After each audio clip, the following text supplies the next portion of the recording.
I am here with Bill Collins, not to be confused with his brother Phil Collins, of Collector Ford, and he's going to show us all the beautiful cars that he's brought to the Car Corral here at Hershey. Thank Thank you, you. Mel. Well, we're here on a sunny morning on October 10th, 2024, and we have 5 vehicles on display, and we're going to give you a little tour of all the various ones that we are offering. First one here is a 1967 Shelby GT350, and this was Shelby serial number 3062. It was originally a lime car, but was redone in black with gold stripes like the 66 style Hertz cars of the previous year. This is a 4-speed car. It does have its original matching number engine and driveline, and was redone in 2001, so it's held up very well.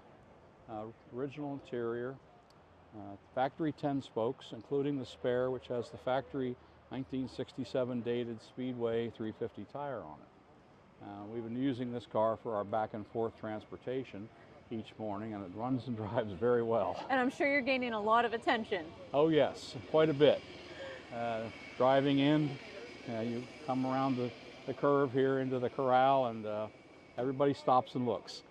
I believe it. It's a beautiful car, and I'm a Chevy person through and through, but I love learning about cars. So is there something that you think is unique about this car in particular? This was your typical production GT350 4-speed. It has its original Shelby ID tag. You'll notice there's a large Z at the beginning of the VIN. There are a lot of theories about why that was put there, but I believe it had something to do with Ford's interest in the cars at Shelby toward the end of production, when they were ceasing production in Los Angeles. Okay. And which cars that Ford was owed money on and which ones they weren't. And they marked them that way. In fact, what a theory. this car and the very next one we're going to show you. All right, you want to head down to the next one? Yes, only 4 serial numbers apart. Wow. This car is number 3058, and this was originally an original Wimbledon white, black interior GT350. Factory was built with an automatic transmission. We have converted it to a 4-speed because that's quite popular with the enthusiasts, and we do have the original automatic transmission available. Now this car is being offered by my good friend Paul Hartman, who has a business called Steel Horses in Maryland, and his number is 443-370-2885. And this car has also been autographed by Carroll Shelby. Am I right, Paul? Yes. It's right on the dash right. Has owner-added Le Mans stripes, which again is a very favorite feature of many Shelby buyers, and a very nice car that's been freshly restored, just painted this past winter, and we'll show you the underhood here. Again, nicely detailed, and original engine. And we have the original Shelby ID tag, which ironically also has the Z. You think that's because they were only 4 apart in the production line? I think they were 4 apart and at the very end of production, and that's when things were being divvied up between Ford and Shelby, because the following year Ford moved production back to Michigan and had A.O. Smith build the cars for them, finish the cars for them. Very nice. All right, so next up we have this 69 Boss 302. Yes. We're going to change gears a little bit here, no pun intended. This is a genuine 69 Boss 302. And this car is really the spiritual descendant of the GT350. It starts out with your basic Mustang fastback, but adds a very high revving 302 engine, performance suspension for handling, and Ford raced these cars extensively with great success back at the time.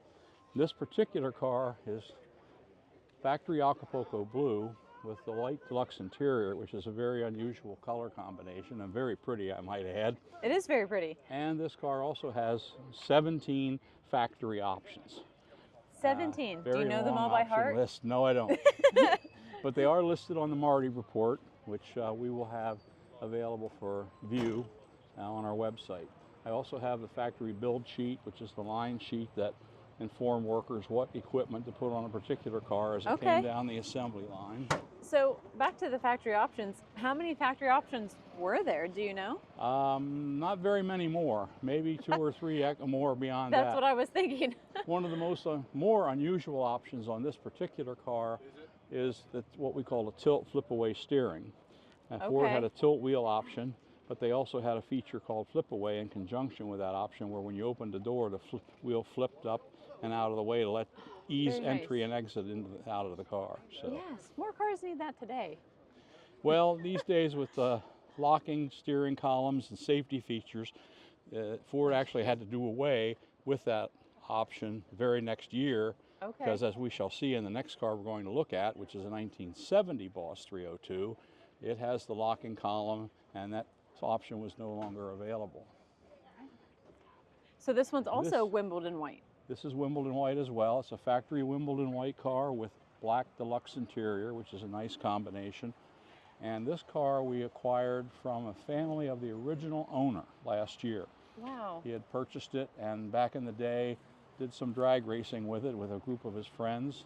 They would go out, be what we call weekend warriors of the drag strip. Yes. Had made a few modifications to it, like headers and an explosion-proof bell housing, and etc., but retained the original parts, and we restored the car back to its factory configuration. And again, nicely optioned car, not as many as the blue one, but well equipped. I do have a question. What is this style of stripes called? Does it have a name? Yes, it's called the hockey stick stripe. Okay, yes Because it of is. the way it comes down the side of the car and angles across parallel to Yes. the rocker panel. As soon as you said that, I knew that's what it was. And again, this car is a what we call matching number original engine. Has the shaker, which is a very popular option on these cars.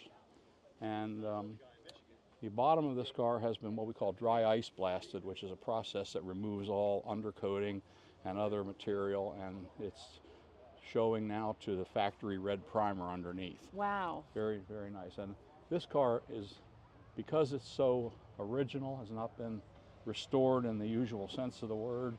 In fact, we kept under the hood here pretty much intact. It's got some patina, but it's original. Yes. But this car is a great driver. I really enjoy driving this car a lot. It's probably my favorite driver of all the ones we're Wow. looking at here today. So, And you said you bought this from the original owner of the family. Where did the car come from? it was northern New Jersey. In Okay. fact, this was the Oh, dealer very that nice. sold it new. Was right here, Smith Motor Company. Okay. And the last I knew, were still in business. That's incredible. Yeah, so- Wow. They'll be celebrating 100 years next year. Yes, they will. All right. So the last one of your collection, the 68 Shelby. Yes. This car belongs to a friend of mine. We're representing it for him. It's a factory GT500 KR. An interesting story behind this car. He purchased it in 1979 and drove it for a while, but back in that time, owners often liked to modify or change cars to suit their personal taste. Yes. And we have a name for those such cars. They're called day two cars. Okay. As in, when the owner got the car, the next day he set about to make changes to suit the car to his own personal likes. Yes. And that's the case with this car, although it wasn't day two, it was more like 6 years later. Yeah. And in 1985, he disassembled it, and the color was originally lime gold, now is 69 Shelby color, which is called Royal Maroon. And the car also has had a few custom features. The back end of the exhaust system is custom fabricated by him. Very unique looking system. And a few things have been changed. Removal of emissions controls, which was a common Okay. thing to do at the time. Yes. Very common. But this car, the core of this car is very, very intact. It's all its original factory sheet metal, has never been rusted or wrecked.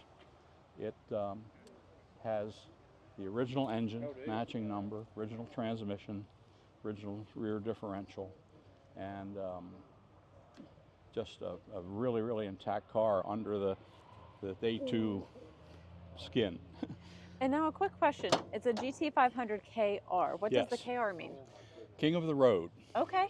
which when I first walked into a Shelby showroom in 1968, I thought, that is a rather hokey sounding name. King of the Road, yes. But I later just learned that back that time, Chevrolet was planning to build a 427 powered Camaro, which they Okay. ultimately did, but they were going to call it King of the Road. Well, Shelby, being Okay. kind of a entrepreneurial kind of guy and a fast acting guy, told his lawyers after he heard about this, Yes. go down to the trademark office and register that name and we'll use Beat it 'em on to our it. car. And there's a GT500 in 1968 and a GT500 KR in 1968, of which this is one.